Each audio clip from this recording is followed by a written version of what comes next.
the story of the Birkenhead drill, just as an example of, because I think what's interesting about that is that you got ordinary young people there doing extraordinary things. Definitely. Well, the Birkenhead was a ship that was commandeered by the British government to move raw troops, new recruits, to fight in wars in Africa. They had been, a large contingent of them had been recruited from the poorest parts of Ireland, and a part of the country that had been severely hit by the potato famines. You had starving young men who joined up as much as anything else to get the chance of 3 square meals a day.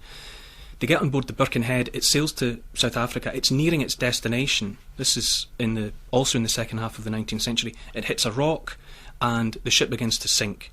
They're in shark-infested waters. Great whites and all the rest of the horrors of the deep are awaiting any mammal that goes into the water. There aren't enough boats aboard to get everyone into a lifeboat. So for the very first time, the commanding officer, Alexander Seaton, a tall, strapping Scotsman, who's the senior officer, decides that the families of the men will go into the boats, because the men were travelling with women and children, as was the custom in those days. And so the women and children were put aboard the boats, and then the army used what's always been called funeral order to fill the remaining places in the boats, that is youngest first. So the youngest of the soldiers were then put in to fill the remaining spaces, and those boats were taken away. The remaining men on board were told to stand where they were on deck, and when the boat sank beneath them, even if they were still afloat, they were not for any reason to swim towards those boats, because there was a danger that they would swamp those cutters which were full of women and children. And that is what they did.